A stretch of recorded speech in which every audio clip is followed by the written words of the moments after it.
Targeted கஸ்டமரை வந்து choose பண்ண போகிறோம். அதாவது என்னென்னா அவங்களுக்கு சில க்ரைட்டீரியா இருக்குது. ஃபார் எக்ஸாம்பிள் வந்து பார்த்தீங்கன்னா, இப்போ ஜெண்டர் வந்து பார்த்தீங்கன்னா அவங்க வந்து மேலாக இருக்கணும்.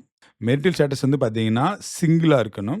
At the same time annual income வந்து பார்த்தீங்கன்னா கிரேட்டர் தென் 1,00,000 இருக்கணும். இவங்க வந்து பார்த்தீங்கன்னா நம்மளுடைய டார்கெட்டட் கஸ்டமர். நம்ம அப்படி தான் வந்து கேட்டகரி வந்து டிஃபைன் பண்ணியிருக்கோம். இது எப்படி பண்ணுறது அப்படிங்கிறத பார்க்கலாம். டேபிள் டூல்ஸ் போகிறேன். ஒரு நியூ காலம் ஓப்பன் பண்ணுறேன். Targeted customer equal to if வந்து ஃபஸ்ட்டு நம்மளுடைய ஜெண்டர் ஈக்குவல் டு மேல்னா அங்கே வந்து பார்த்தீங்கன்னா எம்னு தான் டிஃபைன் பண்ணியிருக்கோம். டபுள் அண்ட் ஓகே, மறந்துடாதீங்க.